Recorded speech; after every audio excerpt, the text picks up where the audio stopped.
সুপ্রিয় দর্শক বন্ধুরা, আসসালামু আলাইকুম। সবাই কেমন আছেন? আশা করছি যে যেখানে আছেন অনেক অনেক ভালো আছেন। দর্শক বন্ধুরা, বাংলাদেশের মার্কেটে রেডমির আরও একটি নতুন স্মার্টফোন লঞ্চ হয়েছে, রেডমি 10C। ফোনটি বাংলাদেশের মার্কেটে দুইটি ভেরিয়েন্টে লঞ্চ হয়েছে, 4GB র্যাম 64GB রোম এবং 4GB RAM 128GB Rome. 4GB RAM 64GB রোমের প্রাইস রাখা হয়েছে 12,999 টাকা এবং 4GB র্যাম 128GB রোমের প্রাইস রাখা হয়েছে 13,999 টাকা বা 14,000 টাকা। আজকের ভিডিওতে আমরা রেডমি 10C এই ফোনটি নিয়ে বিস্তারিত আলোচনা করব আর জানার চেষ্টা করব এই প্রাইস পয়েন্টে ফোনটি আসলে কতটুকু বেটার হবে এবং রিয়েলমি C31 ওই ফোনটির সঙ্গেও এই ফোনটির কম্পেয়ার করার চেষ্টা করব। রেডমি 10C এই ফোনটির হাইলাইটেড বিষয় নিয়ে যদি আমরা কথা বলি, তাহলে এই ফোনে থাকছে Qualcomm Snapdragon 680 4G চিপসেট এবং এছাড়াও থাকছে 50 মেগাপিক্সেলের ক্যামেরা, আরও থাকছে 5000 mAh এর একটি ব্যাটারি। সো চলুন আর বেশি কথা না বাড়িয়ে শুরু করা যাক আজকের এই ভিডিওটি। আর আপনারা দেখছেন টিভি টেক টিউব, আর সব সময়ের মতো সাথে আছে আমি প্রান্ত।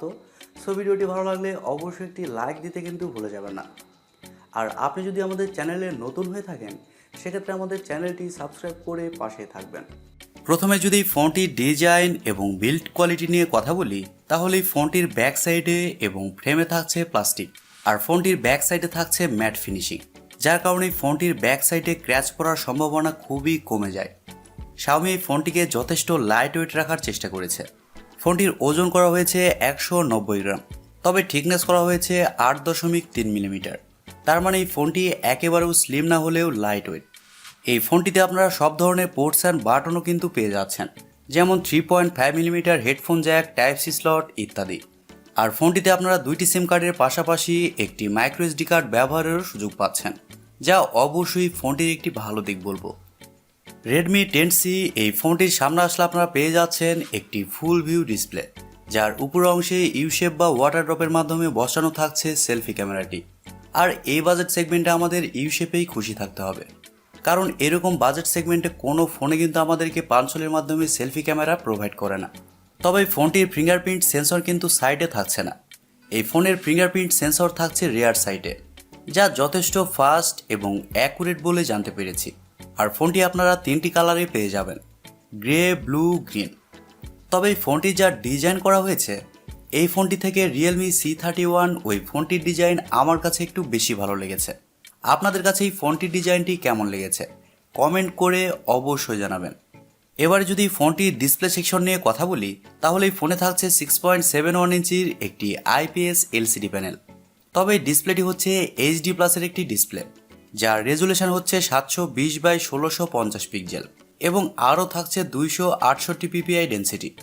এই ডিসপ্লেতে কোনো ধরনের হায়ার রিফ্রেশ রেট থাকছে না, এখানে থাকছে শুধুমাত্র 60 হার্টসের রিফ্রেশ রেট, যার কারণে ডিসপ্লে টাচ রেসপন্স মোটামুটি ভালোই হবে। তবে এখানে যদি 90 হার্টসের রিফ্রেশ রেট থাকতো তাহলে কিন্তু আরও বেটার হতো। তারপরও বাজেট অনুযায়ী ফোনটিতে 60 হার্টসের রিফ্রেশ রেট কিন্তু ঠিকই আছে। ভালো ব্যাপার হচ্ছে এই ফোনটির ডিসপ্লের প্রোটেকশন হিসেবে থাকছে গরিলা গ্লাসের প্রোটেকশন, আর ফোনটির স্ক্রিন টু বডির রেশিও হিসেবে থাকছে 82.0%। ওভারঅল বাজেট অনুযায়ী Xiaomi ফোনটিতে ভালো ডিসপ্লে প্রোভাইড করেছে। HD প্লাসের ডিসপ্লে হওয়ার কারণে ডিসপ্লেতে যে কোনো কন্টেন্ট প্লে করলে শার্পনেসের কিছুটা ঘাটতি ফিল করবেন, এটি সত্য কথা।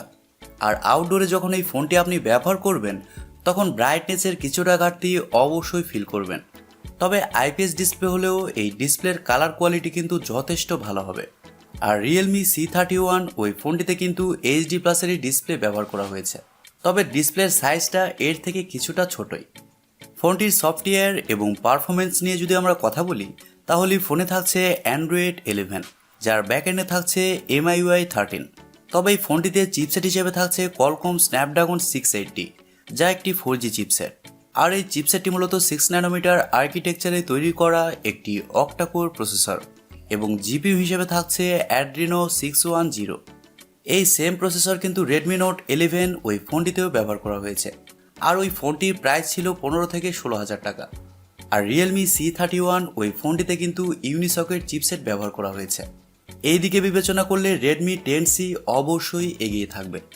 আর স্ন্যাপড্রাগন 680 এই চিপসেটটি ব্যবহার করার কারণে পাবজি, ফ্রি ফায়ারের মতো গেমসগুলো এই ফোনটিতে আপনারা ইজিলি খেলতে পারবেন।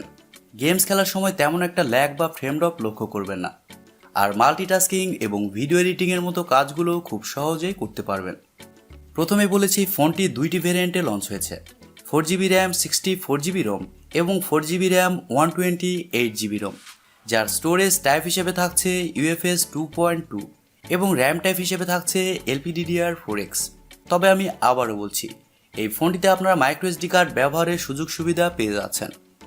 ফোনটির ক্যামেরা সেকশনে যদি আমরা কথা বলি, তাহলে এই ফোনটির ব্যাক সাইডে থাকছে দুইটি ক্যামেরা, যার মেইন সেন্সর হিসেবে থাকছে 50 মেগাপিক্সেলের একটি ওয়াইড সেন্সর যা f1.8 অ্যাপারচার এবং সেকেন্ডে থাকছে 2 মেগাপিক্সেলের একটি ডেপথ সেন্সর।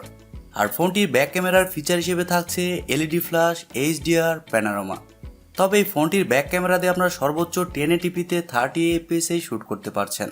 এখানে কিন্তু 2K বা 4K অপশনটা থাকছে না, আর বাজেট অনুযায়ী ফোনটিতে তা থাকবেও না। Redmi 10C এই ফোনটিতে সেলফি ক্যামেরা হিসেবে থাকছে 5 মেগাপিক্সেলের একটি সেলফি ক্যামেরা যা f2.2 অ্যাপারচার, আর সেলফি ক্যামেরা দিয়েও আপনারা শুধুমাত্র 1080pতে 30 fps শ্যুট করতে পারছেন। বাজেট অনুযায়ী ফোনটির ফটো কোয়ালিটি খুবই ভালো হবে, বিশেষ করে এই ফোনটির ব্যাক ক্যামেরার মেইন সেন্সরের ফটো কোয়ালিটি দারুণ হবে। ফোনটিতে এছাড়াও ওয়াইফাই, ব্লুটুথ, GPS, NFC-র মতো আরও অনেক ফিচার পেয়ে যাচ্ছেন এবং আরও থাকছে USB Type-C 2.0। ফোনটির ব্যাটারি সেকশনে যদি আমরা কথা বলি, তাহলে এই ফোনে থাকছে 5000 mAh-এর একটি ব্যাটারি, আর ফোনটিকে চার্জ করার জন্য থাকছে 18 ওয়াটের একটি চার্জার। Realme C31 ওই ফোনটিতে কিন্তু 5000 mAh-এরই ব্যাটারি ছিল, তবে ওখানে চার্জার হিসেবে ছিল 10 ওয়াটের একটি চার্জার। এদিক থেকেও Redmi 10C এগিয়ে থাকছে। আর ফোনটিতে যেহেতু 5000 mAh-এর একটি ব্যাটারি ব্যবহার করা হয়েছে, আর ফোনটির চিপসেট যেহেতু পাওয়ার এফিশিয়েন্ট, যার কারণে এই ফোনটিতে একদিনের ব্যাটারি ব্যাকআপ খুব ভালোভাবে পেয়ে যাবেন। এদিক দিয়ে কোনো ধরনের সমস্যা কিন্তু হচ্ছে না। এইবার আসা যাক মেন টপিকে, এই প্রাইস পয়েন্টে এই ফোনটি আসলে কতটুকু বেটার হবে। দর্শক বন্ধুরা, আপনাদেরকে প্রথমে বলেছি ফোনটির প্রাইস রাখা হয়েছে 12,999 টাকা বা 13,000 টাকা। 13,000 টাকায় আসলে এই ফোনটি আমাদেরকে কি অফার করছে, সেটি হচ্ছে ভালো একটি চিপসেট, Qualcomm Snapdragon 680 এবং ভালো ক্যামেরা সেটআপ, 50 মেগাপিক্সেলের মেইন সেন্সর এবং বিশাল সাইজের একটি ডিসপ্লে। অন্যদিকে Realme C31 ওই ফোনটির প্রাইসও কিন্তু 12,999 টাকায় রাখা হয়েছে, অর্থাৎ 13,000 টাকা। সো সব দিকে বিবেচনা করলে অবশ্যই Redmi 10C এগিয়ে থাকছে। নিঃসন্দেহে Redmi 10C Realme C31কে কিল করে দিয়েছে।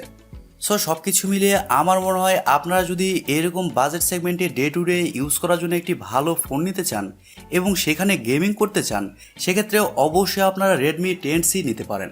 13,000 টাকা বাজেট সেগমেন্টে এই মুহূর্তে Redmi 10C সবচেয়ে এগিয়ে থাকবে, আর এই ফোনটিকে বাজেট অনুযায়ী অবশ্যই জাতীয় ফোন বলা যেতে পারে। সো দর্শক বন্ধুরা, এই ছিল আজকের ভিডিওটি আপনাদের কাছে কেমন লেগেছে কমেন্ট করে অবশ্যই জানাবেন। আর ভিডিওটি যদি সত্যিই ভালো লেগে থাকে, তাহলে টিভি টেক টিউব চ্যানেলটি সাবস্ক্রাইব করবেন, ভিডিওতে একটি লাইক দিবেন, আর সব সময় আমাদের পরিবারের একজন হয়ে থাকবেন, কারণ আপনাদের সাপোর্ট এবং ভালোবাসার সব সময় প্রয়োজন।